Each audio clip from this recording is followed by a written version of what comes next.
Hi, this is Penny Arcade from the show The Girl Who Knew Too Much. And I'm talking with Rabbi Sol Solomon on Dave's Gone By on UNC Radio. Oh, a penny for your thoughts.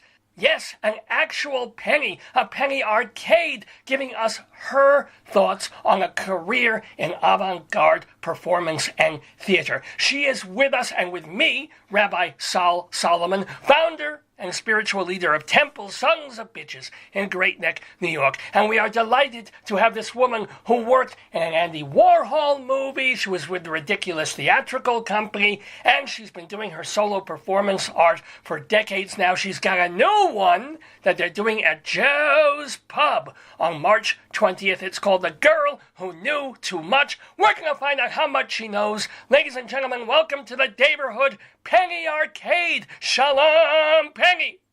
Shalom, Rabbi. How are you? Oh, I've got the usual aches and pains, but overall I'm good. How are you? Well, I had an incredible show last night at Joe's Pub of The Girl Who Knew Too Much, and I am still in bed from last night. I didn't go to sleep until 6 or 7 in the morning. Oh, my God. You were burning the candle at 5 different ends there. So tell us about your new solo show, The Girl Who Knew Too Much.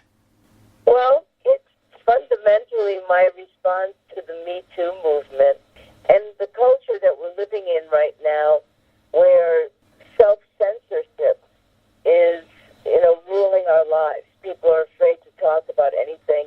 You can only say what you really think to 2 or 3 people without getting into a lot of trouble. Last night was an incredible case in point. In the show, I talk about rapes that happened to me between the age of 16 and 18. I make it very clear that from the beginning of the show, I'm talking from my experience, and I'm particularly about the fact that we're living in a culture where nobody can tolerate anybody else's opinion.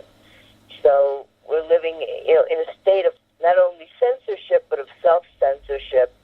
Well, but let me ask you, Penny, so you talk about these very personal issues, but isn't it, in fact, easier now in the Me Too movement and then so many years later to say what happened to you in these rapes than it was back when... I've been talking about this. I did a show about rapes that happened to me in 1990. I'm somebody who has always talked about this stuff publicly. It's, my work is all nonfiction. It's all drawn from my own life.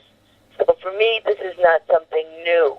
But our audience is more receptive now. No. Audiences have always been receptive. Oh. But the thing that's interesting that happened last night is 3/4 of the way into the show, a young woman who was sitting in front of me in a $10,000 fur coat with her boyfriend, who she was about 30, he was about, I'd say, 41, 42.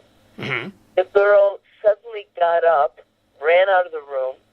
I thought she was going to the bathroom. Then, after a while, she came back, and they were sitting, the way Joe's Pub is set up is that there's kind of right at the foot of the stage, there's seating. So you sit there with kind of a bar in front of you, where you can put your food and drink and stuff, but you're right at the feet of the artist. At any rate, she came back, and then all of a sudden, they're getting up and putting on their coats. I looked down, and I said, "Oh, and where are the children going?" And the girl turned around and threw a full glass of water into my face. Whoa! Okay. And I said, "What was that about?" And she storms off, and I went off stage and followed her with the microphone. And I tried to hand her the mic, and I said, "Here, speak, say what this was about." And she wouldn't do it. A bunch of people in the audience stood up and wouldn't let her pass because I guess they felt that she had assaulted me and weren't letting her leave. I asked her once again and, to explain her action, and she said, "My action speaks for itself." And I said, "Well, actually it doesn't."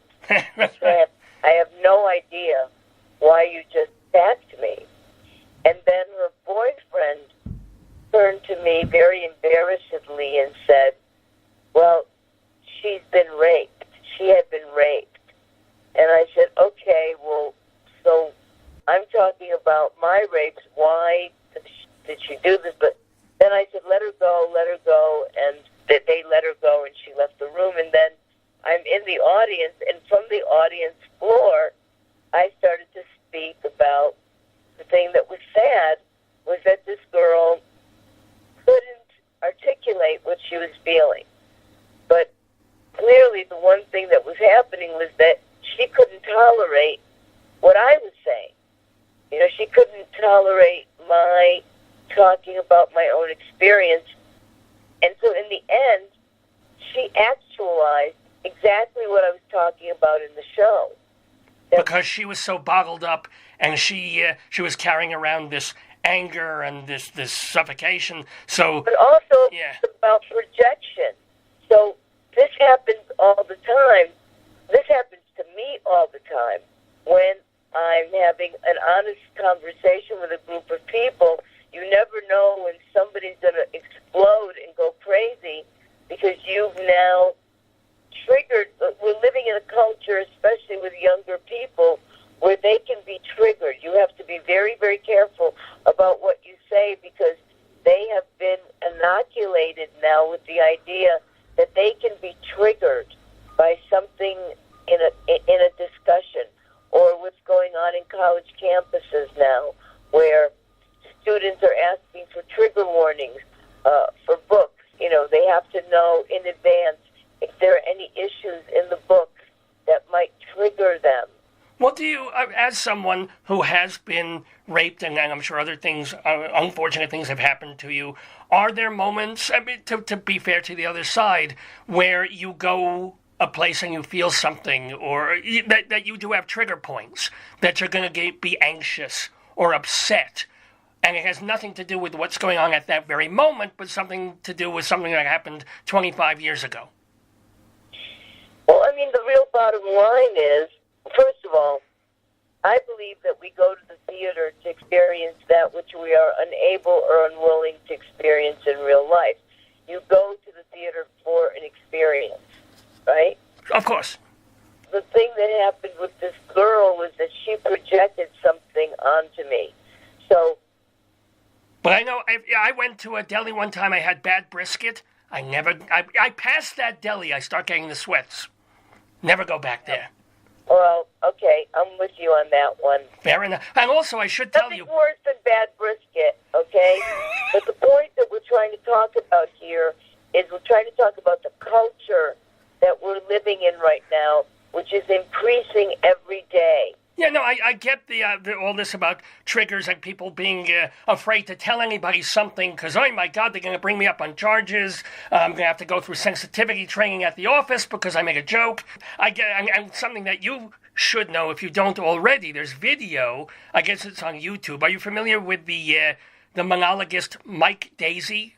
Yes. There's video of him doing one of his. He's a Spalding Gray type performer for people who don't know, and he does monologues. Yeah, of course. Yeah, but there was one time he's doing one of his monologues sitting at the desk, probably at the public theater, and some audience member, right in the middle of the show, he's using some profanity, Daisy is, and the audience member comes up and takes a cup of water, and spills it all over Daisy's notes, and starts walking out.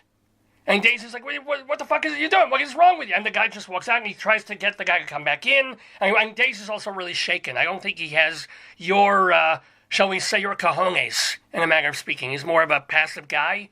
But still, he was... I think he also doesn't have my experience. Because I've been performing, doing solo work based on my life and what I have to say for 35 years. You know, last night, I just want to say, there was an entire portion of the audience that believed that this girl was a plant. Oh! Because it created incredible theater. I mean, everybody in that room said the same thing, like, oh my God, she just acted out exactly what you're talking about in the whole show. Now, there are people who may say that in a weird way, this is somewhat payback. I would love for you to explain what happened to you and another performance artist named Liv Young, where you kind of supposedly ambushed her show. Well, I didn't ambush her show. I was hosting a show, and there were a lot of performers on that show. The person who was managing the show had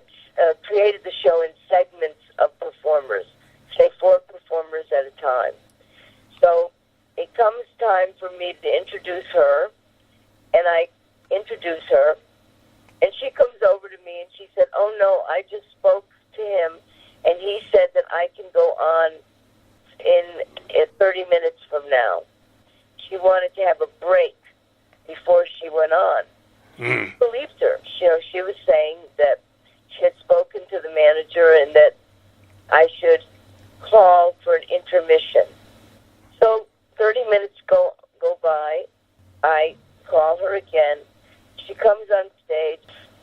First of all, she's not my cup of tea. Let's start right there, okay?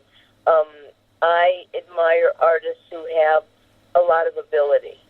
So she does this thing where she does like a character, where she thinks you can just do a character by doing an accent. So she has this kind of stupid Southern accent, and she's going on and she starts insulting people in the audience. Fine, that's her show. That's her shtick, you know. And so she's saying, there's Jim Farrat happened to be there, who is, some people in the audience will know him. He's one of the people who started the gay liberation movement in 1969. He's had, quite a storied career. He started Danceteria. He started, a lot of he's been involved in culture in New York since the early 1960s. And she says, "Oh, you're old. You shouldn't, I don't like old people in my audience." I say nothing. And then he's, has a good attitude. He's going along with her, and he said, "Oh, well, I always enjoy your performances." And she said, "Well, I don't care because I don't like old people in my audience." Fine, I don't say anything. But now she's speaking into the mic, and he's speaking without a mic, right? Yeah. And so she continues like this, and finally she says, "You're out beyond your bedtime." This is about 11 o'clock at night. And I now am fed up as an audience member. I'm bored. And also, this is going nowhere. She's doing this long, extended thing with someone who she's not giving a microphone to, right? And so I yell out, "Cut off her head." Okay. And she says, "Was that Penny Arcade?" And I say, "Yes." And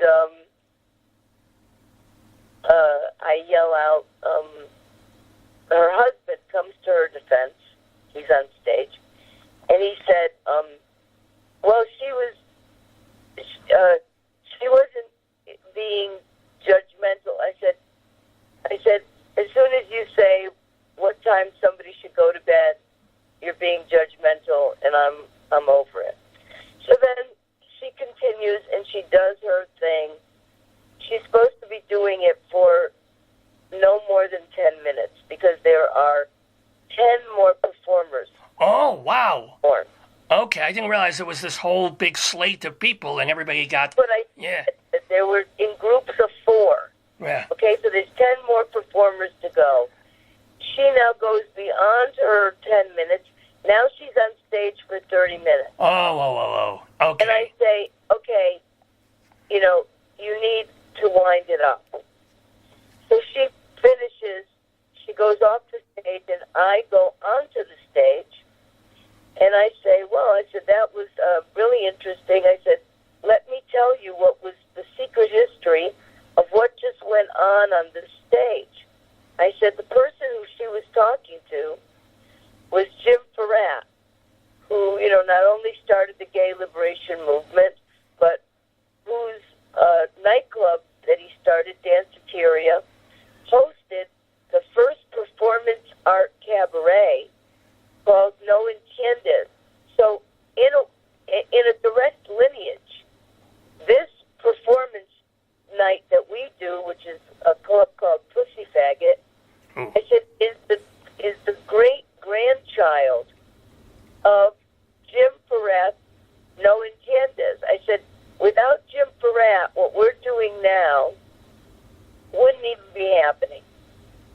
And she's in the audience, and she starts screaming from the audience, and takes off her wig and throws it at me, takes off her necklace, a heavy necklace, throws it at me, but hits a journalist in the back of the head. And I'm saying to the audience, so what's up with this girl? Like, what's the matter with you? What have I said that is making you act so crazy? Finally, she pulls off her shirt and throws it at me. And she's standing in the room topless. And I said, look, I don't know what you're thinking, Anne Liv Young. I said, being topless on the Lower East Side in 2011 is not radical. Maybe in 1950, somebody might have blinked. But in 2011, it's completely meaningless. And she goes up in a puff of smoke and runs out of the room. And then I said to the audience, I said, let me say something to you people. I said, I'm so tired. It's mostly a gay audience that goes to this club. I said, she had been saying, in part of her show performance, she had been saying, is anybody gay here? Are you a drag queen? Do you have a penis? Is anybody trans here? Are there any trans people? So far, I'm 1 for 3, but okay, yeah. She says, I have a little daughter, so I just want to know. So when I'm telling her a story about a trans person, do I say he, she, or it? This was her performance. And I said to the audience, I said, I just want to mention one thing. I said, Anne Liv Young's performance was unbelievably homophobic. I said, so when you talk about how gay people and trans people are slandered, when you talk about homophobia, I said, I want you to remember that you allowed somebody to be homophobic in your own nightclub for 30 minutes without saying anything. Well, wait a minute. Should they have censored her? Well, it's not an issue about censoring, but people were that she spoke to directly were very uncomfortable but unwilling to say anything. But it's a well, again, they were an audience who they could have walked out.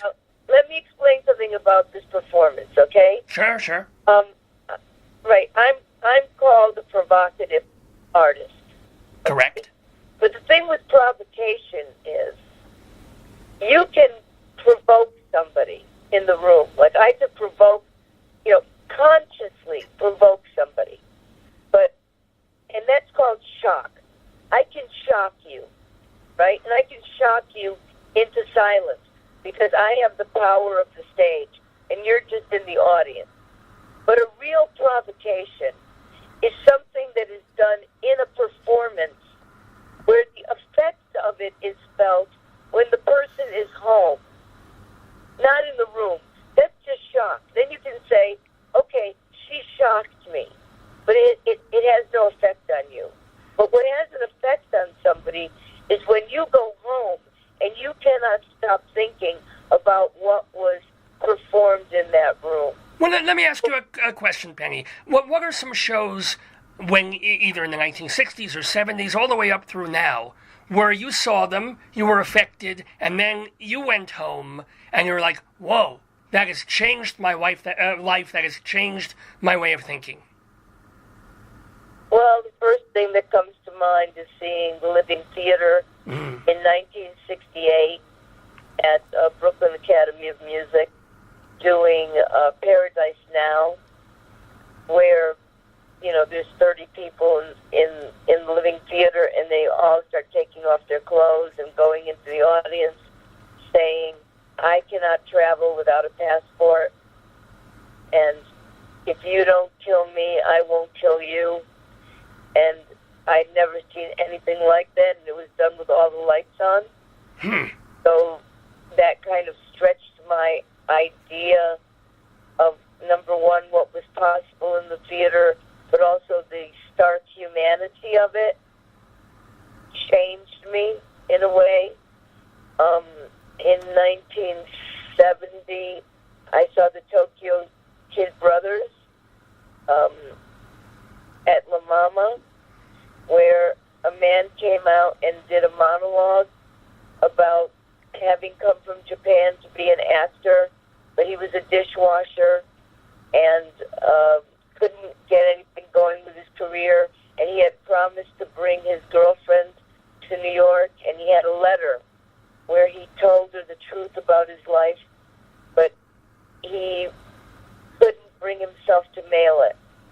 And he was asking the audience, would somebody mail this letter for him? And I was 19 years old at the time. I was sitting on the floor with my 16-year-old sister, and I burst into tears, and I ran up, and I snatched the letter to mail it. And, of course, the next day I found out that that wasn't really happening. That was just part of the performance. But that showed me the power of performance. And that experience in the theater with him was what really set my own career in motion. I wanted to make people feel something that strongly, what he had made me feel in the theater.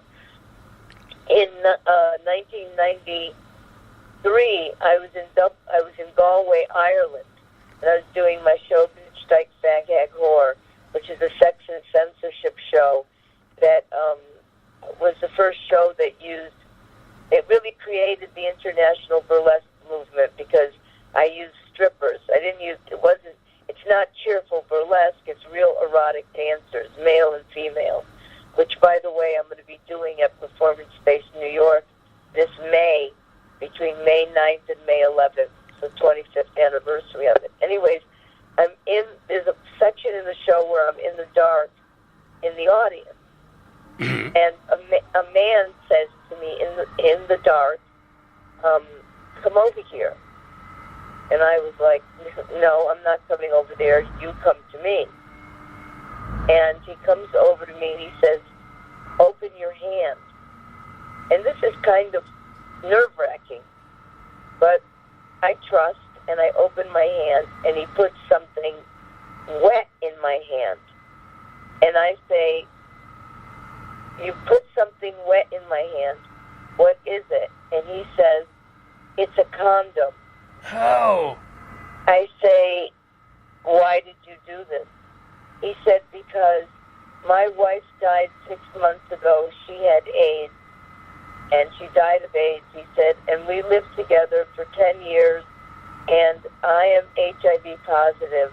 I am HIV negative, and I want everyone in this room to know that condoms work. But it was a wet. Was that really necessary? It was wet. It wasn't used. It was wet. Oh, wet with water. Okay, or with jelly. They're moist, right? Oh, okay. No, because that was like. Ugh. That was an incredibly confrontational moment, but it was an incredibly confrontational moment in the room. So, in telling you this story about the condom, you can now see that. I have another story, which is in 1997. I'm doing a performance at Performance Space 122 in New York, where a guy got up and took off his clothes in the room and started talking and performing. I let him, he kept yelling things out. Finally, I said to him, look, why don't you just come up on stage, because, this is getting ridiculous. And he did this whole thing, and I let him talk. And then he got dressed and sat down. Made it part of the performance. So I have a long history of allowing whatever happens in the show to happen. Last night people went on and on about my great equanimity and how amazing I was and how I didn't attack the girl and how I protected her and, how I tried to give her an opportunity to speak. And so, the thing is, what I'm unfortunately unable to give to the audience that is listening to this program right now is that my work is comedy. Oh! So, it's not just like some preachy show, but, for instance, I tell the street I'm talking about sexual harassment, and I'm talking about the Me Too movement, and I'm talking about the fact that I think I think that the Me Too movement is incredibly important, in calling out predators and starting a national conversation about rape and sexual harassment. But I think that it was taken over by one faction of women who drowned out the voices of all the other women and made it all about punishment and all about equating sexual harassment and rape. Because as unpleasant as it is, some man yelling at you as you're walking down the street, "Come over here, baby, and suck my dick," it's scary, it's in bad taste, but it's not rape. Well, that's the difference between the whole Aziz Ansari thing and Harvey Weinstein. It's exactly a slope. Right. Yeah. What I'm saying to you and to your listening audience is, I think we lost the attention of a lot of people. What could have been a teaching moment was lost, because when Al Franken does something that's in, let's say, poor taste, he's equated with Harvey Weinstein, who actually physically hurt women. Exactly. I think we lost the teaching moment. And the way I tell this story is that in the 80s and 90s, when I would walk by construction sites, invariably men would yell something at me. And sometimes they would yell, "Hey, baby, come over here and suck my dick." And I would walk back, and I would say, "Excuse me, I'm just curious, but has this ever worked for you?" I mean, has anyone ever come back and actually given you a blowjob? And all the men working on that site would start laughing hysterically and scratching their heads and say, "No, actually, it's never worked." And the guy who yelled it would feel like a jerk. I love that. I bet he would think twice before the next time he yelled that out. Because honestly, I know, I will stand on street corners and call out to both men and women, "Hey, you want to come here and bench tefillin with me?" And, sometimes I get called out on that, but I won't stop. At any rate, I think that we're, making the point about a teaching moment, all right?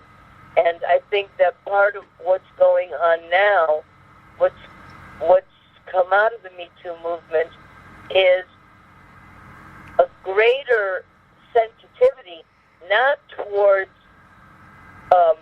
not harassing women, but I think the message of Me Too so far, the loudest message is, don't get caught.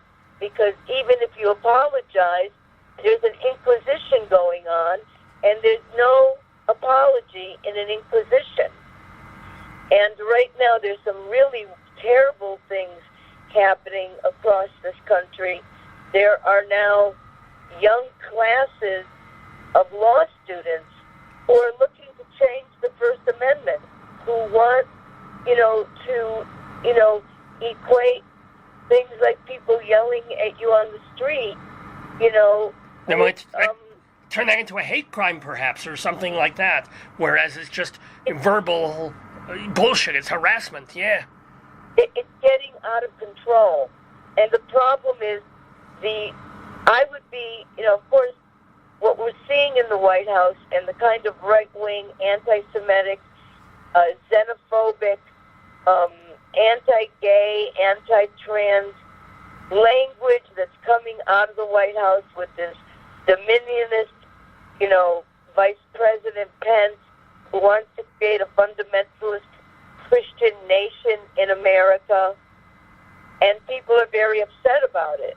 And I say, well, I'd be more upset about it if fascism on the left wasn't every bit as narrow-minded and controlling as the fascism on the right. And I believe that what I'm saying in the Girl That Knew Too Much is, it's time to stop allowing this to happen. It's time to speak against it.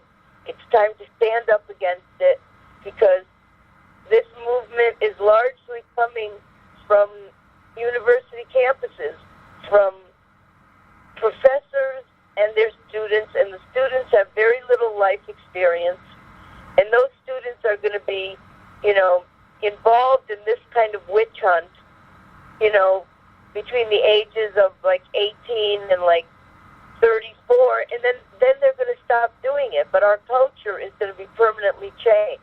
But can I ask you, and feel free not to answer this, and by the way, I do apologize to you and all the listeners, because halfway through this conversation, it seems like they've been excavating a fucking building right next to the window where we're talking, so that's all that noise you hear in the background. Yeah. But about what happened to the person who raped you all those years ago? Well, the first rape when I was 16 was at a beach house in the winter time, where I went with 5 girlfriends, and there was some kind of a beach party, and there were like 30 men there, and I tried to save another girl from being raped, and instead I was attacked, and the boy who attacked me was 3 years older than me, and he was someone that I actually vaguely knew, because his sister was my age and was in my class, and nothing ever happened to him.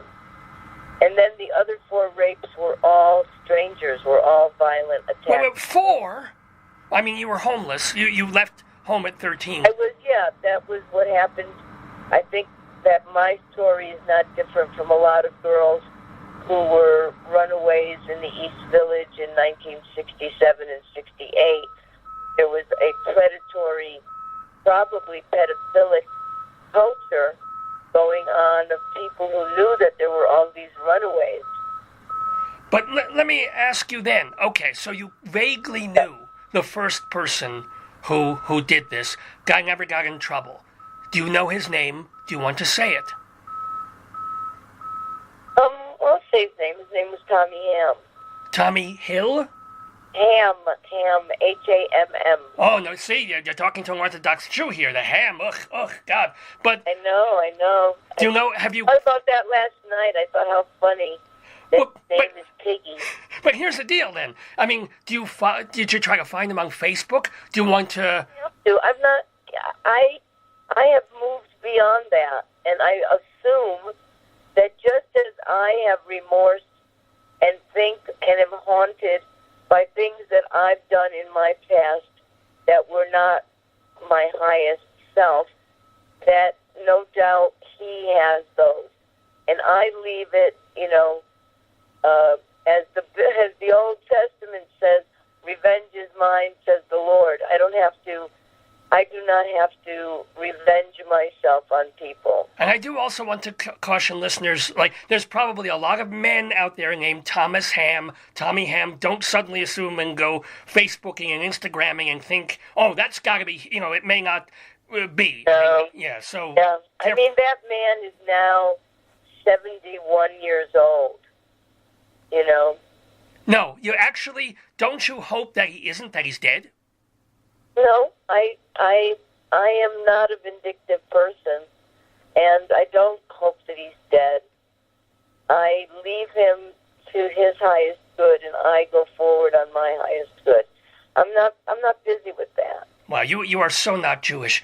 But speaking of Jews... I'm so Jewish. You're so wrong. Oh, well, I'm so wrong. Oh, my goodness. But speaking of Jews, a lot of your work, including your current show, The Girl Who Knew Too Much, is co-written with somebody who sounds like he might be Jewish, someone named Steve Zehentner. Am I pronouncing that right? Yes, that's right. So what does this person contribute to what you do? He is my longtime collaborator. He is a former architect. He came to work with me shooting live video. He's a video producer and a video maker also. And he came to work with me shooting live video in 1992 with Bitch Dyke Baghag Horror. He was so intrigued by the fact that the show changed every night, because my work is very improvisational. And he became a dramaturg and to me. And so over the past 26 years, we've created a very, very unique way of working together, where he works as a designer and a sound designer, a video designer in my work, as well as a co-writer in the sense of he works as an editor. Sometimes he comes up with language, but that's not his main thing. His main work is shaping the material with me and asking me the hard questions and keeping an overview of the material. So I'm the primary writer and conceptualist. And then, we design the music together and we co-direct the piece together. Now, let me say a couple of things about the person we're talking to again. It's Penny Arcade. She's been talking about her old show, Bitch, Dyke, Fag, Hag, Whore, which will be revived. Did you say, not PS 122, but Performance Space where? Where are they going to do it in May? It's the new PS 122 in the East Village on 9th Street and 1st Avenue has been rebranded in Performance Space, New York. Oh, okay. Oh, cool. Okay, so people can see that in a few weeks. But this weekend, or this week on March 20th, you can go see The Girl Who Knew Too Much, and that's happening at Joe's Pub on Lafayette Street. Right, it's part of the public theater there. And for more information, by the way, you can go to pennyarcade.tv. pennyarcade.tv. And let me tell you something. This is, folks. Go to the public theater's website and look under Joe's Pub. Oh, that too. Or you can go to New York, to Performance Space New York, and look at their website and read about Bitch, Dyke, Fag, Hag, Whore in May. But what's amazing about your website is you have these reviews going back 40, 50 years and promo pieces where from 1970, okay, Penny appeared in a Jackie Curtis play called Femme Fatale, and a critic named Everett Henderson, never heard of this person, wrote, "The standout is Penny Arcade. She's angel-faced and tough as nails. She's like one of those Our Gang kids on speed. She's an endearing and brilliant comedian." So that's a pretty great review to get from anyone. That was my first review. I was 19 years old. Wow. So let me ask you, now that, 1970, now it's going to be 2020 in a couple of years, does it get easier or harder to get the funding to do what you do, to create what you do? I get next to no funding. To be an independent artist in this country, this is a very strange time, on a lot of levels in America. All the money for art is given to emerging artists. There is no money for mid-career art. The worst thing you can do in this country is be a working artist who has worked and made their own work without money from the government or from not-for-profit for 30 years. Because they do not reward. We live in a country, in a society that is obsessed with potential and dismissive of accomplishment. Whoa. In my entire career of making work for 35 years, I have gotten $26,000 in grants. There are people who have made work for 3 years now, who are 27 years old, who routinely get handed $250,000 grants that I cannot get because I'm considered an established artist. But that's one of the things I talk about in The Girl Who Knew Too Much. I talk about the not-for-profit industrial complex that is run by corporate values and that is not in service to the careers of artists. They're just in service to the careers of young artists. And like I say, do you want to have your gallbladder removed by an emerging surgeon? Oh, that's good. And I love that.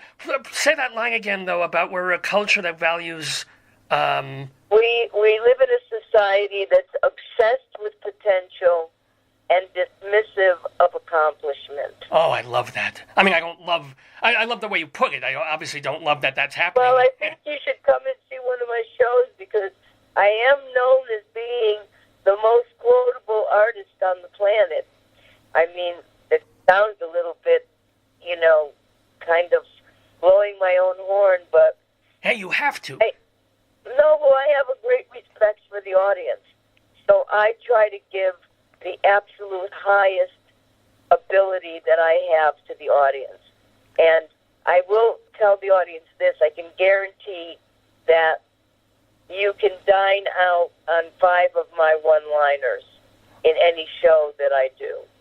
You can go around and use them at parties, and you'll be the life of the party. So every 20 minutes, drop an arcade epigram, and you're good. Somebody will buy you a drink. You'll be good for the next half hour or so. If you go on my website, there's a rolling line of my one-liners on that website. And again, that website is pennyarcade.tv. Pennyarcade.tv. So, but here's the deal. If you're not getting grant money, and I don't know if you do Indiegogo or Kickstarter or stuff, how do you... I don't do any of those. How do you make a living?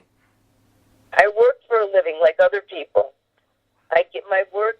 The thing is that I'm a working artist. I tour all over the world. My last show that I developed, the way I'm developing this one at Joe's Pub, Longing Lasts Longer, has been touring for 3 solid years in 39 cities around the world.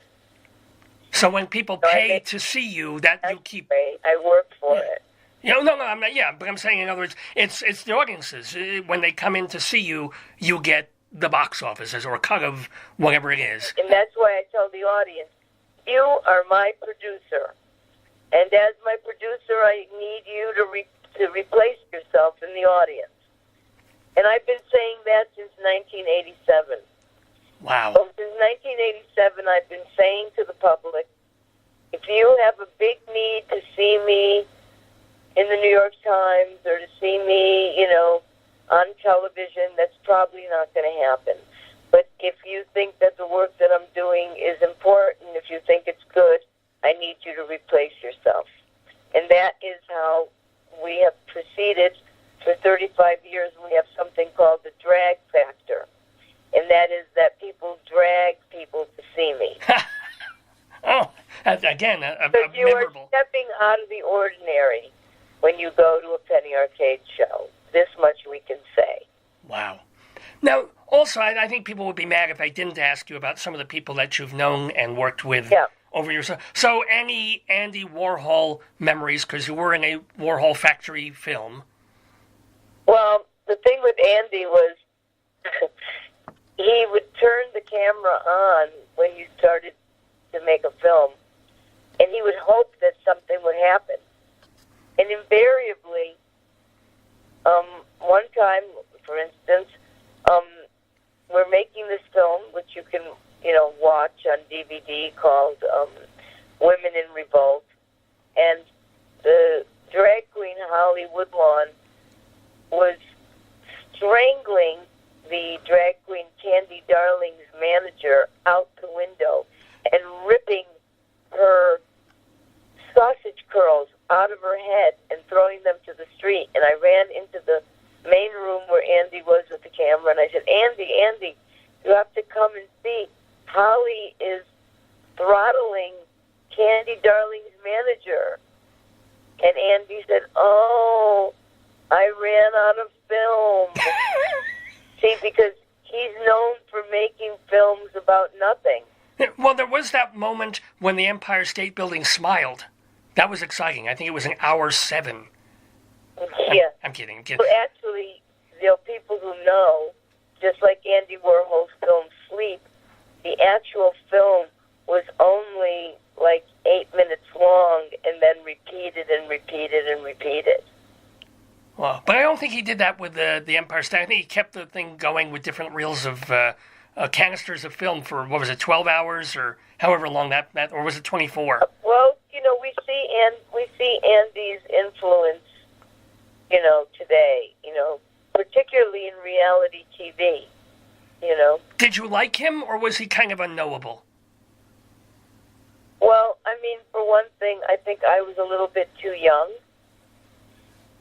to really engage with him. He would have been in his early 40s, and I was 18, 19 years old. Mm. But I think also that when I did try to engage Andy, I tried to talk about our working class immigrant background, because I'm from a town in Connecticut called New Britain that is a very Eastern European city. It's Polish, Ukrainian, Czechoslovakian, etc. And I think that completely freaked Andy out, because he was trying to forget his immigrant working class background. Yeah. And I talked about it constantly, because I knew people who looked just like him, who were gay and who lived with their mother the way he did, So. And by the way, and it's a personal question, but it's fair to ask, I guess, considering what you do. Are you bisexual, pansexual? Where are you on the spectrum? Well, I think I'm genetically bisexual, as most people are. That's a continuum. Well, I'm schlomosexual, by the way, just so you know. Although my wife says I'm blasexual. But, so, are you, how's your love life? At any rate, yeah, so, I really don't identify by my sexuality. I identify by my humanity. Aw. But I have always been very outspoken about being bisexual, because even in the gay world, or especially in the gay world, being bisexual is still seen as suspect, Ooh, okay. So, I think you have to align yourself with people who are, marginalized or under siege, which is why my work is always anti-homophobic, anti-transphobic, Sure. anti-Semitic, and those have always been hallmarks in my work. Oh, absolutely. But I'm also wondering about, is there a person in your life? Is there a romantic thing, or? No, I am single. Oh, single and looking, or single like, I'm set, I'm done with that kind of thing? No, I'm not. I'm simply, my standards are a lot higher than they were in the past, and I'm no longer a sexual soup kitchen. Oh, good Lord. And there's another one of those lines I can use as an epigram at a circus party we'll have. Yeah. There you go. Sexual soup kitchen. I'm single. I'm alone. I don't have children because I don't take hostages. And that's right. You're the reincarnation of Quentin Crisp at this point. It's amazing. I'm not. I mean, Quentin was really extraordinary and unique individual, who was a huge influence on me, as you would know, because we were very close during his lifetime. And when he was getting very aged, 90 years old, and I complained that he was going to die and leave me, he said, "I'm going, you're staying. I feel sorry for you." Ah, that's sad and beautiful at the same time.